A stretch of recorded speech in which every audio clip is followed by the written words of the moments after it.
This video is about solving quadratic equations using the quadratic formula.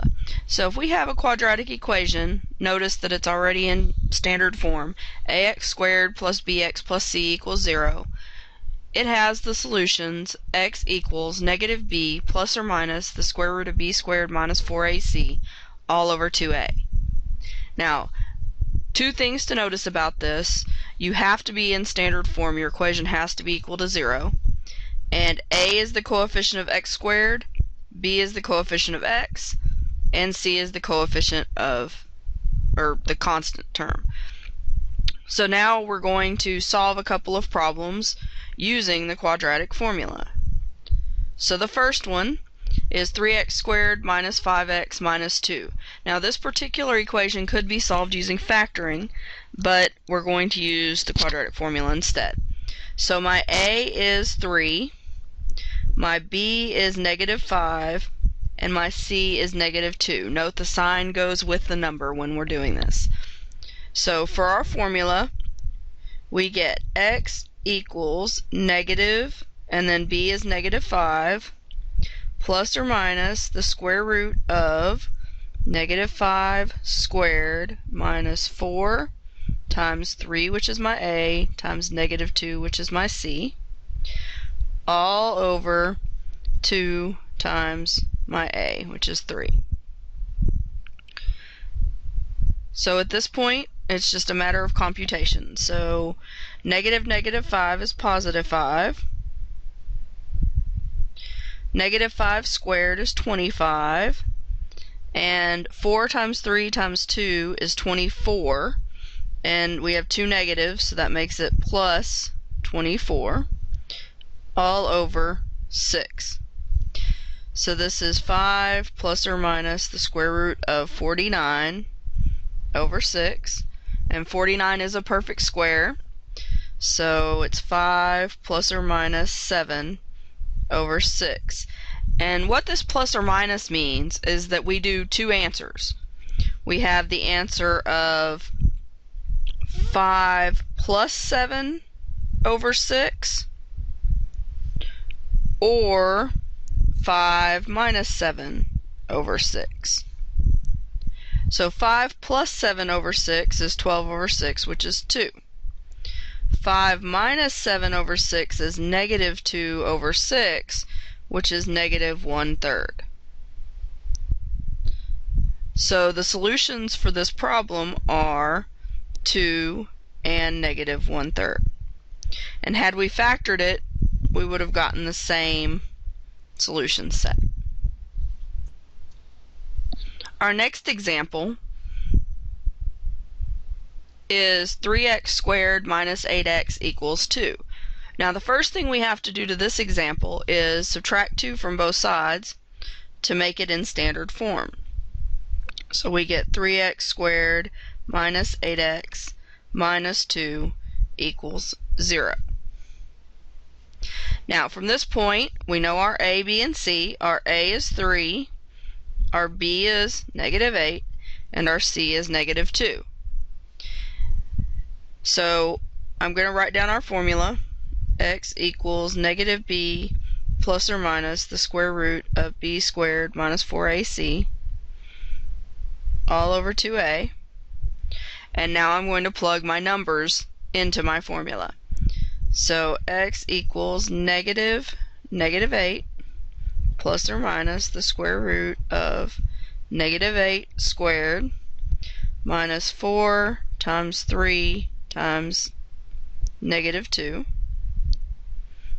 all over 2 times 3.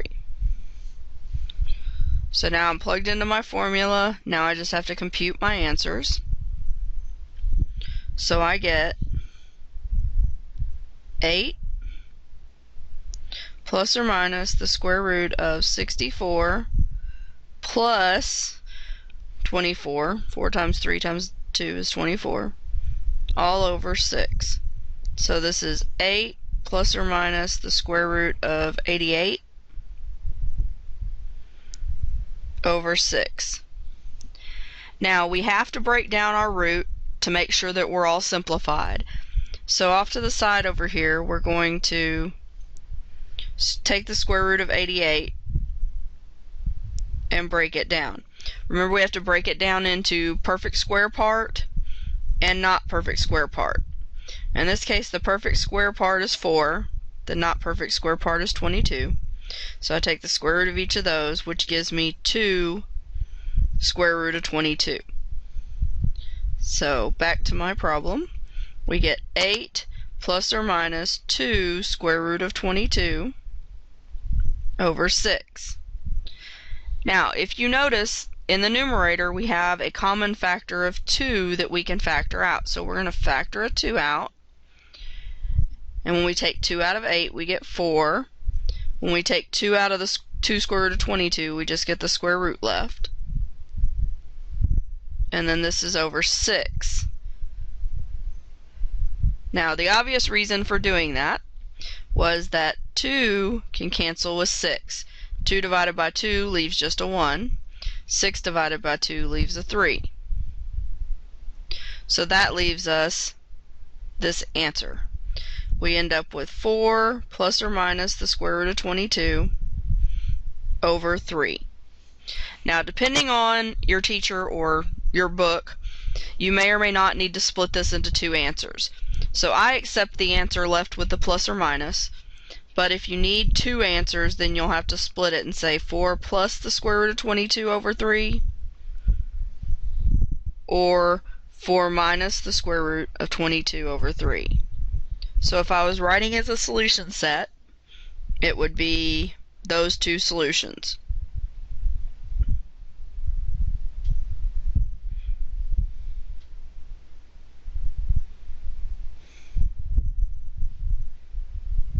And that's your answer. The third example is this one, x equals negative 2x squared minus 2. Now, the first thing on this one we have to do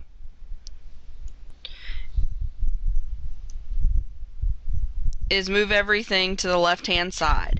The reason we're moving everything to the left is because this term right here needs to be positive. So for it to be positive, we have to add it to the left.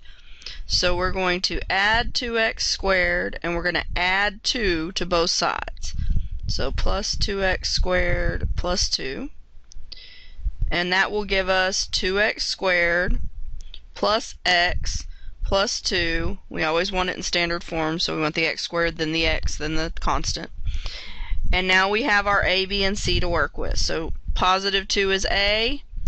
Understood to be in front of the x is a positive 1. So positive 1 is our b, and 2 is our c.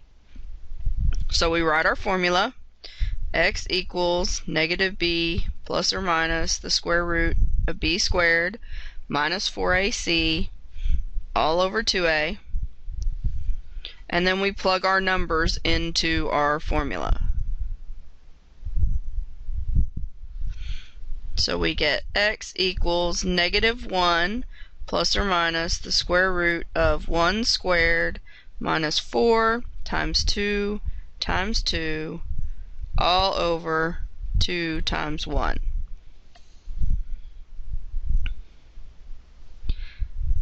Now, as you see, inside the root, we get 1 minus 16,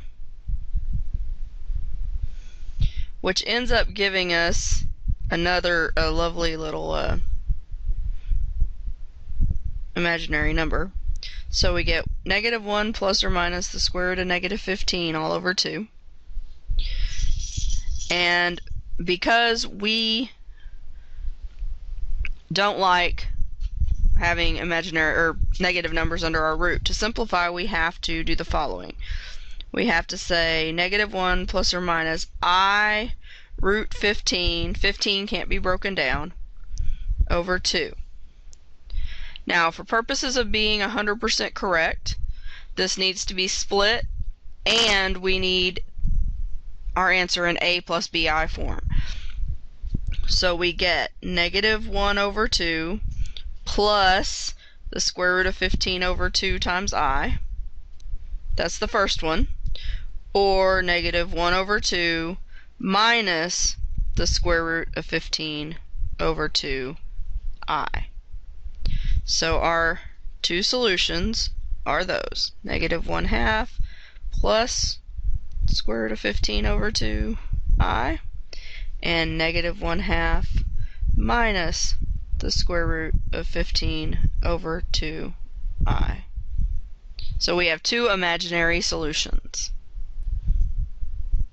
Finally, I'd like y'all to try some. So here are 3 examples. I'd like you to pause the video, work the examples, and then I will come back and give you the solutions to each one after you are finished. Okay, let's go through the first one. We have a equals 5x squared minus 3 equals 14x. So we have to subtract 14x from both sides, which gives us 5x squared minus 14x minus 3 equals 0. Always write your formula. It's a lot easier to learn it that way. Then we're going to plug our a, b, and c into our formula. And so we get negative 14, or negative 14, excuse me, plus or minus the square root of negative 14 squared minus 4 times 5 times negative 3 all over 2 times 5, which gives us the line underneath that ends up being 14 plus or minus the square root of 256 over 10. Then we take the square root of 256, which is a perfect square. It's 14 plus or minus 16 over 10. We split that into 2 different answers, and we end up with the answers 3 and negative 1/5. Now on to the next one. 11n squared, I keep passing the top, 11n squared minus 9n minus 1 equals 0. Our a is 11, our b is negative 9, and our c is negative 1. Again, I wrote the formula. Notice this time it says n equals because our variable is n, not x. So we get negative 9 plus or minus the square root of negative 9 squared minus 4 times 11 times negative 1 all over 2 times 11, which gives us positive 9 plus or minus the square root of 125 over 22.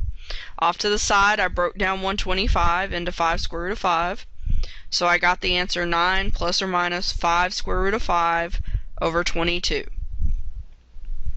That breaks down into 9 plus that root, 9 minus that root, both over 22. So my answer is 9 plus 5 root 5 over 22 and 9 minus 5 root 5 over 22. And the last one, the most difficult of the bunch because they're imaginary. So the first thing we do is add 9x squared and add x to both sides. We got 9x squared plus x, but I went ahead and wrote in the 1, plus 2. So my a is 9, my b is 1, and my c is 2. I wrote the formula off to the side this time to conserve a little space. And I got x equal negative 1 plus or minus the square root of 1 squared minus 4 times 9 times 2 all over 2 times 1, which ends up being negative 1 plus, oops, that's not what I wanted to do, plus the square root of negative 71 over 2. So needless to say, we have to take the I out, the negative out of the root. So we get negative 1 plus or minus I root 71 over 2. That splits into 2 pieces. And if you'd like, I can do this. Negative 1 plus I square root of 71 over 2. That's one of them. And then we have to split it into parts.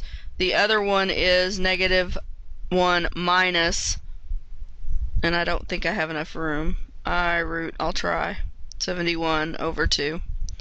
Those two are the two that you end up with, but we have to make them a plus bi form. So we end up with negative 1/2 plus square root of 71 over 2i, or negative 1/2 minus square root of 71 over 2i. And those are your answers.